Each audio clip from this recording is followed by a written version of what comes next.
Hi, everyone. This is acyuta-bhava from Nightlight Astrology, and these are your sun and rising sign horoscopes for the month of November 2021. In this video, we're going to take a look at the earth signs, Capricorn, Taurus, and Virgo. So I'm going to go ahead and put the real-time clock up and give you a look at the big transits of the month. Now, as always, I encourage you to check out the monthly overview that I do for all of the transits of the month, and I encourage you to pay attention to each of the transit breakdowns that I do as the month goes on, because that's where you're going to be able to go a lot deeper with each of the transits that I cover in a much quicker and a little bit more superficial manner in my monthly overview and horoscopes. Obviously, in the horoscope videos, I recommend reading for your rising sign. You can do your sun sign as well. And I narrow it down to what I think the biggest themes and transits are going to be of the month, based on having your chart configured with whatever sign we're doing on the ascendant in whole sign houses. So, all right, let's dive in. We have a series of transits this month that represent the culmination of a lot of emphasis that has been placed in 2020 on the sign of Capricorn, which is the sign we're starting with. If you're a Capricorn rising or a Capricorn sun, this is a month that is bringing a long sequence of events to conclusion.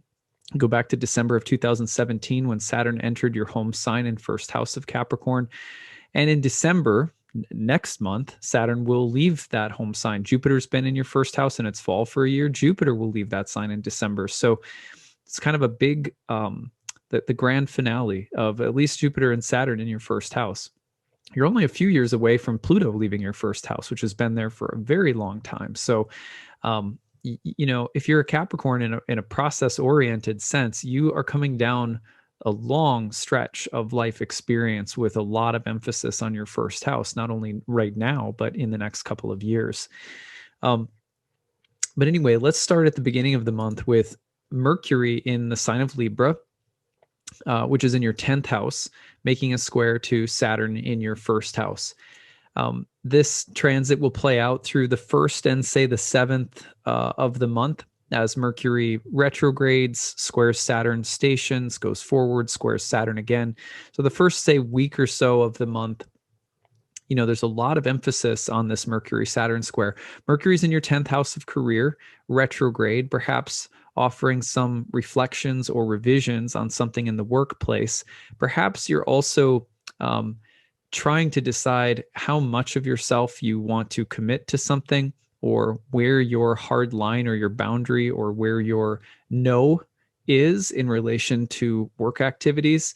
You may be trying to negotiate something or work something out, looking for compromise or harmony, and it will get worked out. But the first week of the month, expect for there to be a kind of referendum on your personal commitments and values, and some kind of conversation or trying to work something out in the workplace. That defines, say, the first week of the month. You go forward a little bit more, and we're going to see, if we go to the 9th of November, we're going to see an opposition between Venus and Mars. Now, this adds to the theme of there being a lot of focus on your career house this month. Venus in your 10th house this month should bring good things into your career, and good things should come even if there are some difficulties along the way. The Venus-Mars dynamic could bring tension in relationships, specifically also between the areas of work and home and family or your private life. Things happening on the home front and things happening in the workplace, maybe demanding equally for your attention or time or energy. And there could also be certain kinds of conflicts over values or time or priority or resources relative to your home and private life versus your professional life. So watch for those tensions to rise by about the 9th of the month when Venus opposes Mars. If you go forward a little bit from there, we're going to see by the 12th, we're going to see Jupiter conjoin with Pluto in your first house. This is a moment of major personal catharsis for you if you are a Capricorn rising or a Capricorn sun. It is a moment where the need to remove stagnation or corruption or to turn over a new leaf will be there. You may be tempted to demonstrate some kind of power, like in order to get something done, but be careful. Make sure that you stay in integrity.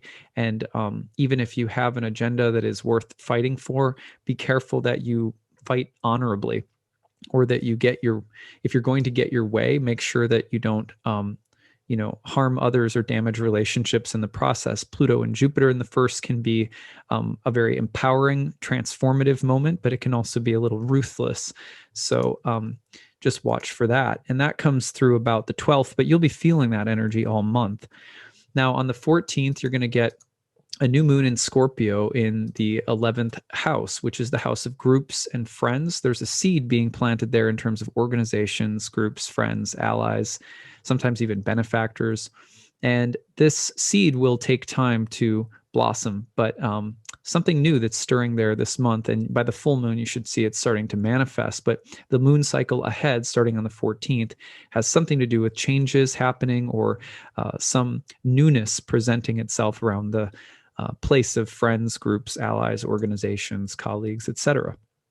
Now, between the 15th and the 19th, Venus in your career house is going to go through a challenging series of squares to Pluto, Jupiter, Saturn, all in the first house. Venus is overcoming these planets. What does that mean? Well, it's an interesting situation because these planets are very personal to you. They're in your first house, but Venus is a very positive planet in your 10th house that's overcoming them.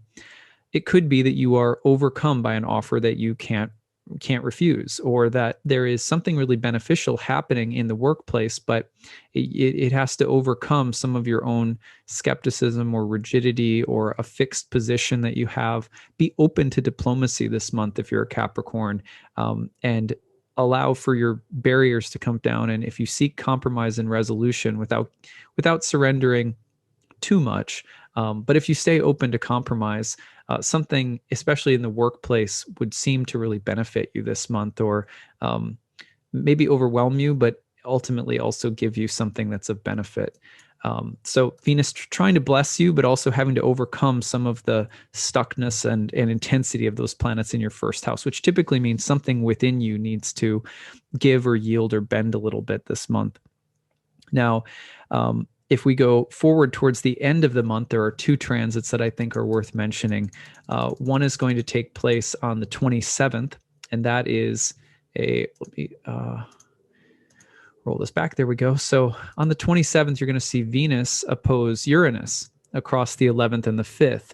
Watch for there to be creative sparks around this time, or even romantic sparks that are flying, and a kind of erratic and eccentric energy. There could also be the need to break away from certain kinds of people or groups or conversations or involvements that are no longer serving you, that you want to be free from.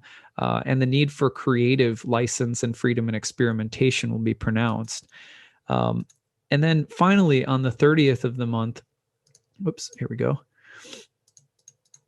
On the 30th of the month, you're going to have a full moon, which is a lunar eclipse in the 6th house in Gemini, in the sign of Gemini. Now, with Mercury, in the meantime, the dispositor in the 11th house of groups and friends, it is possible that there are some themes of combat or conflict in workplaces or in organizations or groups or among friends, or some conflict of ideas or conflicting information that is somehow a part of what you're dealing with, not only at the end of this month of November, but possibly in the weeks and months ahead, as eclipses often take place over a longer period of time. The effects present themselves over a longer period of time. Also, the themes of hard work, labor, writing something, studying something, learning something that requires a bit of sacrifice and hard work, conflict or combat with a mental, intellectual, communicative edge, dealing with issues around technology or privacy in the workplace. Those also come to mind with the full moon's lunar eclipse dispositor, Mercury, being in the deep and sometimes secretive water sign of Scorpio. So watch for those themes towards the end of the month, but as the next couple of months go forward. So that's what I've got for you if you're a Capricorn rising. We're going to roll it back, start all over with Taurus rising. So I'm going to put Taurus in the ascendant here. And we'll walk through the same transits together. Okay, so if you are a Taurus rising, let's start by talking about that Mercury-Saturn square. Now, that Mercury-Saturn square is going to happen 2 times, one through its retrograde motion, one through its direct motion in the first 7 or 8 days of the month. You'll be able to feel that really intensely. It's happening between your 6th and 9th houses. If you're a Taurus, this could have something to do with work or service rendered to a teacher or a class that you're taking, or some amount of labor, hard work, and sacrifice mentally or intellectually, a writing project, reviewing or revising some kind of media or technology project. The other thing that could come to mind would be a trying to negotiate or work out differences of belief or opinion with others. The 6th house is prone to conflict. Mercury in Libra wants to find some kind of peaceful resolution to conflict in the 6th house. But it's also dealing with differences of principles and commitments with Saturn in the 9th house. So watch for those themes, say the first week of the month. If we go forward to about the 9th, we are going to see, here we go. On the 9th, you're going to see Venus oppose Mars across the 12th and 6th houses. Now, this could bring tension or conflict in relationships. Again, a theme for everyone this month with Venus opposite Mars, which is kind of the quintessential tension between the sexes, or between yin and yang, or the goddess and the god. And also between a more individualistic set of needs, priorities, demands, expectations, and those that are more about compromise, service to others, harmony, and agreement. In the 6th and 12th houses, these houses suggest having to move through some kind of conflict that is blocking progress in other areas of life, or is just making you feel like you can't move on because psychically there's something lingering that has to be solved or worked out. I would expect for there to be compromise, even if there is sort of a temporary showdown or a temporary theme of hostility or conflict. The main thing I would say here is don't sacrifice too much of yourself, which Mars retrograde in the 12th house could do. On the other hand, so don't be so eager for a compromise or for lack of stress that you sell yourself short somehow. On the other hand, don't be so demanding that you don't recognize that it's in your own interest to work out a compromise or solution. And you're going to see that especially heightened right around November 9th, when the 2 planets oppose one another. But compromise and harmony should win out, as Venus is in a much stronger position at the moment. Now, on the 12th of the month, just a couple of days later, we're going to see Jupiter conjoin with Pluto, and that is in your 9th house, place of higher education. It's a place of religion and spirituality, foreign countries. There is something pretty massive happening this month for you. Of course, you've been through it a few times in the past year, that the transformation of ideas, beliefs, things pertaining to teachers or spirituality.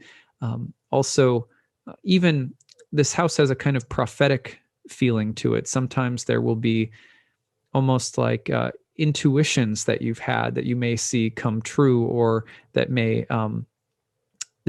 come to you suddenly, and listen to what's coming through in dreams, or the sort of prophetic inclinations that you have. Sometimes, we let our ego and our fears and anxieties get in the way, that the channel can get staticky. But this transit is very good for giving you a very clear sense of, especially where something is taking you, if it might be taking you in the direction of something not so healthy. So that the inklings or intuitions that you're getting that are about trying to get you back onto a good path and get you away from some path, or to take you off from a path that's more dangerous, perhaps. Also, just watch for catharsis around the subjects of teachers, religion, education, learning, and so forth. So big catharsis happening in the 9th house of the higher mind and beliefs, religion, spirituality, maybe something to do with a foreign country as well. Sometimes things related to foreign countries or cultures will sort of present themselves when big ninth house transits occur. Anyway, on the 14th, we're going to then see a new moon landing in the house of marriage or relationships. And so there's a seed being planted there in the house of marriage and relationships that the fruit of which will blossom in the month ahead. So some very big changes happening there in the house of marriage and relationships. And that could be your own, could be meeting someone, could be changes to a partner or a spouse, or some emphasis on the relationship that you're in if you're in one, or sometimes it's also things happening in the periphery of the life of a spouse, their family, or things that are happening in their job or something like that. So, but watch for a lot of focus being put on the house of marriage and your partner or their life, their changes happening in their lives, possibly, as well as emphasis on a relationship itself. So that comes through on the 14th. Now, between the 15th and the 19th, we're going to see a whole another set of transits from Venus coming through. Venus is going to go through from the 15th through the 19th. You're going to see Venus square Pluto, square Jupiter, square Saturn. Venus is in the overcoming position, but in the 6th house. Well, that would probably look to be the 6th house was a place of conflict. It was related to Mars traditionally, and as well as disease and sickness and things like that.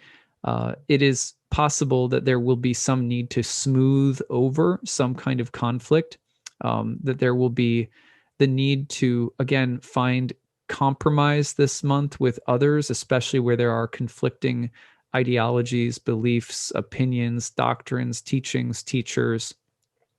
So Venus will overcome those planets in the 9th, which could also signal that it's a very good month to let go of any rigidity surrounding your beliefs or ideas, especially when it comes to making peace with others. Or it's, as they say in, I think it's an AA saying, but just be sure to stay in your lane. Don't try to coerce other people to take on the same values or beliefs that you do, but at the same time, don't feel that you should compromise them either. It's just kind of a stay in your lane month, and peace will probably come wherever there are value conflicts or differences between yourself and others. Now, during the same time, between the 16th and 17th, there's also a very brief Mercury-Uranus opposition across the 1st and the 7th house. This could present itself as unexpected information kind of bubbling to the surface, or a moment of communicative, what do I want to say? Like breakthrough is such a cheesy word. It's a moment where, you know, the unexpected can suddenly come to light, or the hidden and secretive can come to light in an unexpected manner. That's what I mean to say. And this would probably happen through your intimate relationships. Now, it's a real quirky energy, though, and also may have something to do with feeling misunderstood or trying to separate yourself from other people's thoughts or projections, something like that. So there's also an emphasis on the need to be free and independent. Now, between on the 27th of the month, go forward just a bit more, and we're going to see Venus in the 7th house come into the opposition with Uranus, and the same theme presents itself, probably with even more of an emphasis on needing to go outside of the box somehow in your relationships, or on the need for greater freedom, defiance, individuality, rebellion, and originality. Those themes will be really sizzling for the last couple of days of the month, right up to the full moon lunar eclipse that will take place in your 2nd house of money and finances. With a North Node full moon lunar eclipse in this house, there's probably some sense of gain or increase financially that could present itself. I think it's a good eclipse for money or finances. It could also bring resolution, completion, and closure to some chapter of life financially, or some important financial changes. Often lunar eclipses symbolize kind of like a door closing. So watch for that to present itself not only at the very end of the month, but over the next couple of months to come. Some resolution or change that will take place around finances. I would think it would be positive and beneficial somehow. The North Node often has more of a kind of Jupiterian flavor to it, where it points to abundance or growth or gain.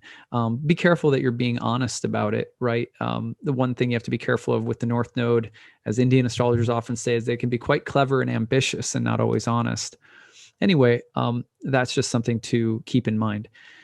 So let's run it back and do it one more time for Virgo rising. So we're going to go back to the beginning of the month. Here we go. And we're going to put Virgo on the ascendant. Here we are. So let's start off at the beginning of the month once again with Mercury's retrograde square to Saturn, which is happening right on the first of the month. And through the first 7-8 days of the month, Mercury will square Saturn, station, turn direct, move forward, square Saturn again. So it happens twice in the first, say, week or so of the month. Between the second and the fifth house, it could be that there is something going on relative to finances and money, income, and expenditures.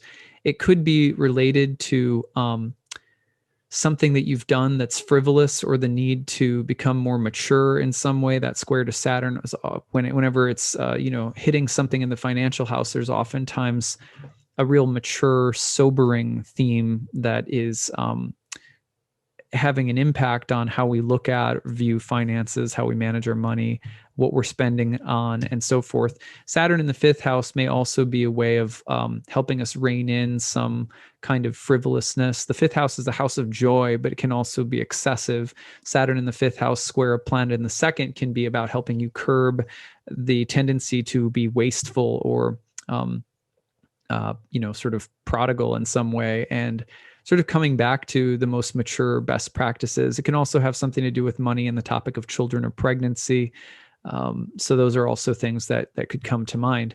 It's also maybe about the crystallization of some kind of creative project, pouring your time, money, energy, or resources into something creative, and also possibly working through some kind of creative block or temporary feeling of constraint. Venus is in your second house of finances this month, so don't worry. I think it's good overall. There's a lot of emphasis on money this month, though. We'll come back to that in a minute. So you go forward from here to, say, November 9th, and watch what happens. So when you get to November 9th, you're going to see that Venus will be moving through an opposition to Mars, and this is between the second and the eighth houses. So not only does it present the kind of quintessential battle of the sexes, or tension or hostility in relationships, or just the tension between wanting to reach compromise and experience the pleasantness of life and harmony and beauty of life, versus something more individualistic, willful, maybe selfish. Those things are being pitted against one another, but it's also that it's taking place across the houses that often have to do with our own money and resources, time and energy, and how we spend it, as well as things that we owe, debts that we owe, loans that we give, and other people's money and finances in our lives. And so there's a real dialogue going on here around finances this month, and resources, and also the difference between our values and what other people need, demand, or expect of us. And also things that people might want to take from us this month, or things that we may not feel like giving. And so it's important to seek harmony and compromise, but be careful that we aren't being coerced to give more than we ought to. So that's probably pretty good advice there, especially for Virgos who tend to be in some ways, service oriented. So there can be a self-deferential quality to Virgo that could set you up to give away a little bit too much this month. But overall, again, with Venus in its own sign in your financial house, I think it's going to be a good month for finances for you. Now we go forward to the 12th, and there is a very big catharsis, Pluto and Pluto-Jupiter in the fifth house. Now this is a place that's related to pleasure and joy and creativity and romance and the arts, and certain extent sexuality, also pregnancy and children. There's some kind of major catharsis happening here. With Pluto-Jupiter, here's what I'm used to seeing. Honestly, I'm used to seeing people who need their pleasure drive checked in some way, getting, hitting rock bottom, or getting that gut check that makes you realize I can't spend as much, I can't drink as much. There's something I'm doing in the name of pleasure that's really unhealthy or self-destructive. Or sometimes it's going to be, mining into the unconscious in order to understand why it is that we are adverse to our own pleasure, our own happiness, and why we take an overly serious or rigid attitude if we allow others to suppress us, or if we repress our own need for happiness, creativity, joy, spontaneity. But there's some big transformation happening around the pleasure principle and the potency of pleasure in your life this month. Could have something to do with children and pregnancy as well, some catharsis surrounding that. We'll just kind of leave it open-ended like that. Then we'll go to the 14th, and on the 14th, there's a new moon forming in Scorpio in your third house, the place of siblings, your environment or immediate neighborhood, kind of short journeys and travel, also related to the mind and sort of communication. So a new moon being planted in this house would suggest that the importance of your own mental and emotional life this month is really important. And there's going to be some important growth or changes that you're going through in how you perceive the world and how you communicate with others, and in how you have an influence on the immediate environment and how it has an influence on you. And those topics are going to be quite cathartic this month. They're going to be a little bit more explosive. And the reason for this is that Scorpio is a Mars-ruled sign. And Mars is, as the month goes on, as the new moon cycle goes on, even going into December, Mars will go through a square to Pluto again. So there's some explosive changes of mind and learning more about your own psychology this month if you're a Virgo rising, starting the new moon in Scorpio on the 14th. Now, between the 15th and the 19th, you've got a series of transits happening between Venus and that big stellium in Capricorn. Now, again, the financial themes come to mind, as do the fifth house themes. Venus wants things to be beautiful, pleasant, enjoyable, and Venus brings good fortune. And this is happening in your financial house this month. However, Venus does have to overcome the weighty, heavy, potential darkness, corruption, more serious, heavy themes in the house of pleasure, joy, fun, children, pregnancy, etc. And so that could look like a million different things, but I think the main thing to understand is that the topic of your money and resources this month in relation to how you seek or experience joy, or if you do not have a good relationship with joy or the more childlike qualities within yourself even, those are going to be important questions this month. And Venus should overcome. Venus should say, hey, look, it's time to up the joy, up the beauty, seek out greater harmony and happiness and a wiser or more prudent use of our resources and in ways that really bring happiness. So that's really important for you this month. Now, if you go forward to the 27th, I'm going to jump around a little bit here, and you're going to see that Mercury first opposes Uranus on the 16th and 17th, and then Venus does it on the 27th. Between the 3rd and the 9th houses, this suggests some kind of revolution in your thinking that's taking place.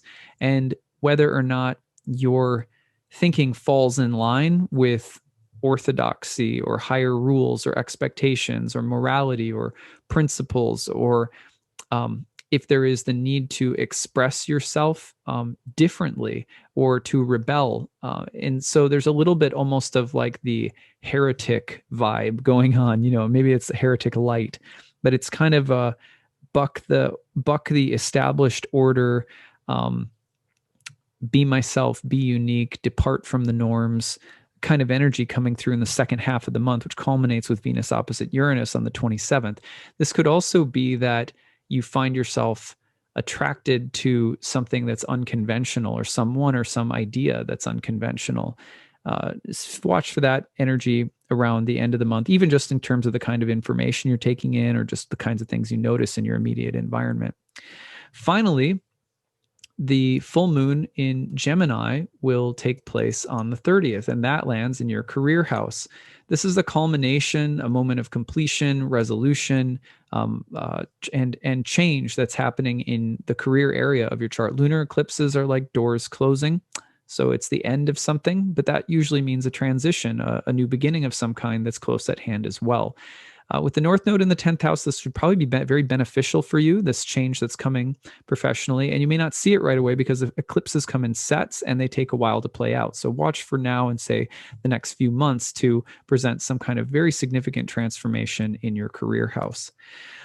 All right, so that's what I've got this month for you Earth signs. I would love to hear from you guys and hear how your months turn out. Please feel free to leave your stories and reflections in the chat box below. Don't forget my new class, Ancient Astrology for the Modern Mystic, starts on November 14th. Still time to sign up. Check it out on my website, nightlightastrology.com. If you have any questions, feel free to email me at info@nightlightastrology.com. All right, that's what I've got. Have a good one.